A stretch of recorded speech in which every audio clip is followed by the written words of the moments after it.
Bab 27. Pergi memohon pada Yumi Qin. Setelah Fred kembali dengan membawa sekian banyak harta benda, wajah Tuan Besar Qin pun penuh dengan senyuman. Fred, bagus, bagus, setelah keluarga Qin melewati krisis kali ini, aku akan mewariskan posisi tuan rumah keluarga ini padamu, kata Tuan Besar Qin. Mendengar perkataan Tuan Besar Qin itu, seluruh anggota keluarga Qin pun terkejut.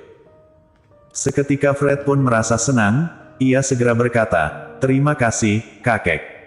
Tenang saja, setelah aku mewarisi posisi tuan rumah keluarga, aku pasti akan membawa keluarga ini menuju ke masa depan yang cemerlang." Haha, baik sekali. Tuan Besar Qin tertawa lebar. Fred, kali ini kau benar-benar telah berjasa, krisis keluarga Qin akhirnya akan segera tuntas. Sudah kubilang, Fred adalah pewaris satu-satunya keluarga ini. Di seluruh keluarga Qin, hanya Fred lah yang pantas. Aku sangat setuju Fred mewarisi posisi tuan rumah keluarga. Seketika, semua orang pun mulai memujinya.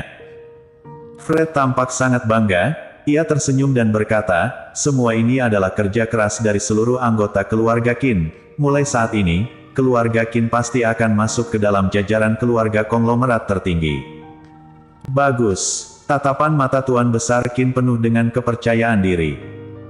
Tepat saat keluarga Qin sedang membayangkan masa depan cemerlang mereka, sang sekretaris tiba-tiba berlari dengan panik kemari.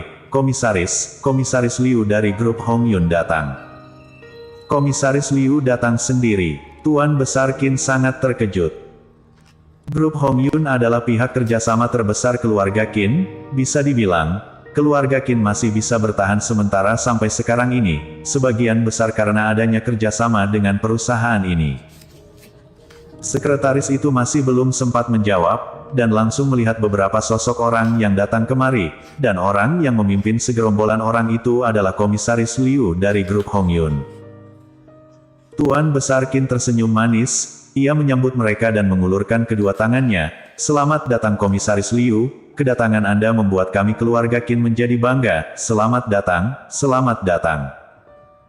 Seolah tak melihat tangan Tuan Besar Qin, Komisaris Liu malah tersenyum mengejek, "Kalau Komisaris Qin tahu maksud kedatanganku kemari, mungkin Anda tidak akan seramai ini." Tuan Besar Qin pun mengerutkan alisnya sedikit, lalu segera tersenyum dan berkata, "Komisaris Liu bercanda saja, Anda adalah partner kerjasama dari keluarga Qin, mana mungkin aku tidak menyambut kedatangan Anda." Brak. Komisaris Liu langsung duduk di posisi utama, lalu melemparkan dokumen ke atas meja. "Ini adalah kontrak perjanjian pemutusan kerjasama grup Hong Yun dengan keluarga Qin. Komisaris Qin silakan melihatnya, kalau tidak ada masalah, cepat tanda tangan." Apa? Mendengar perkataan itu, seluruh anggota keluarga Qin pun tampak muram. Grup Hong Yun adalah partner kerjasama terbesar keluarga Qin, begitu mereka membatalkan kerjasama ini, bagi keluarga Qin, adalah hal yang sangat buruk. Tuan Besar Qin sangat terkejut, "Komisaris Liu, kerjasama kita berdua bukankah selalu berjalan cukup baik? Kenapa tiba-tiba ingin memutuskan kontrak? Kalau Komisaris Liu tidak puas terhadap isi kontrak perjanjian kita bisa merevisinya, kami dapat memberikan sedikit keuntungan kami. Aku sudah datang kemari sendiri, menurutmu, apa masih ada kesempatan untuk membalikkannya?" kata Komisaris Liu sambil tersenyum dingin.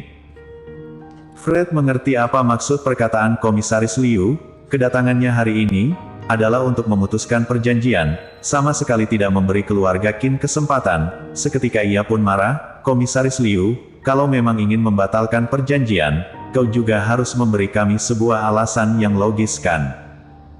Anak muda, aku sedang berbicara dengan kakekmu, siapa kau beraninya meminta alasan padaku?"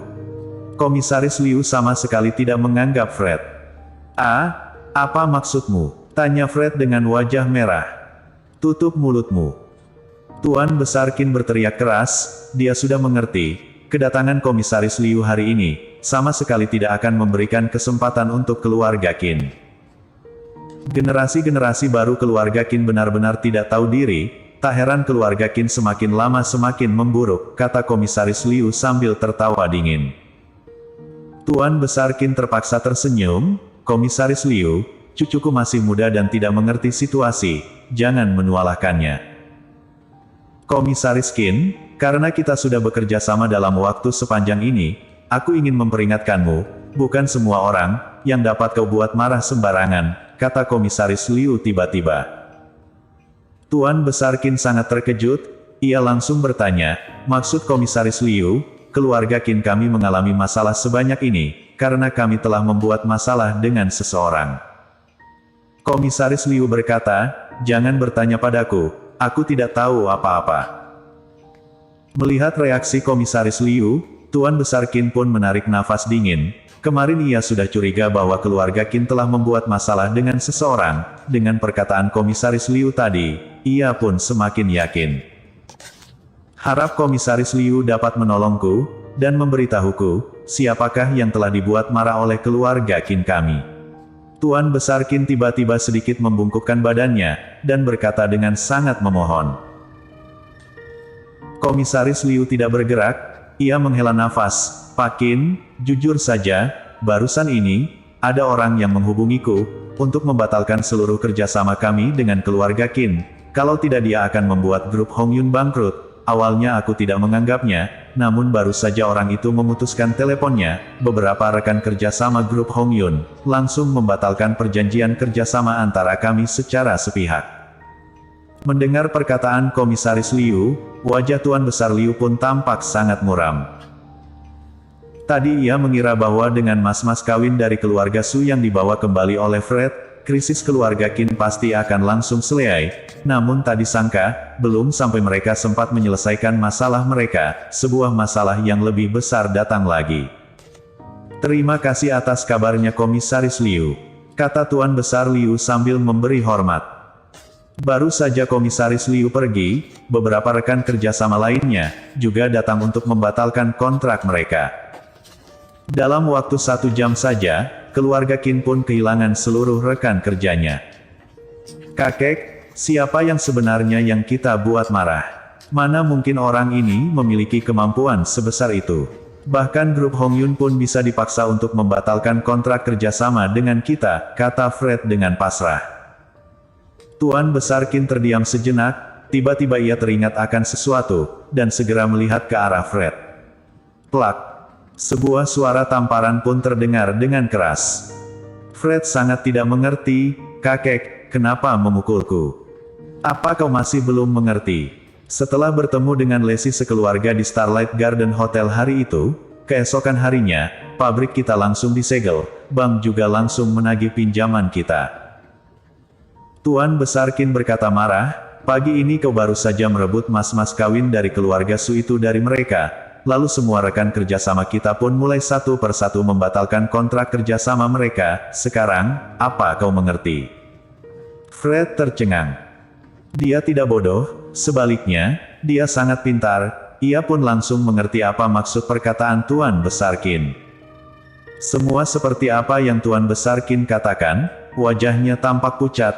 Kakek, jangan-jangan, semua ini adalah perbuatan dari keluarga Su. Kenapa kau tidak mencoba berpikir, keluarga Su menyukai Yumi, sampai mengirimkan hadiah mas kawin yang sangat mewah, tapi kau dan orang-orangmu malah merebutnya, apa keluarga Su akan melepaskan kita? Seketika Tuan Besar Qin pun marah besar. Dia melemparkan seluruh kesalahannya pada Fred, ia sama sekali tidak mengungkit, bahwa yang menyetujui Fred untuk merebut benda-benda itu, adalah dirinya. Fred menundukkan kepalanya, mengepalkan kedua tangannya dengan erat, hatinya merasa dengan sangat tidak terima. Kakek, aku tahu aku salah, kalau begitu apa yang harus kita lakukan sekarang? Beberapa saat kemudian, barulah Fred mengangkat kepalanya, kedua matanya tampak merah. Masalah ini ada karenamu, kalau begitu kaulah yang harus menyelesaikannya, pergi temui Yumi, mohon padanya untuk meminta ampun pada keluarga Su. Jika keluarga Su mau melepaskan kita, keluarga Qin akan memiliki harapan lagi, kata Tuan Besar Qin. Bersambung.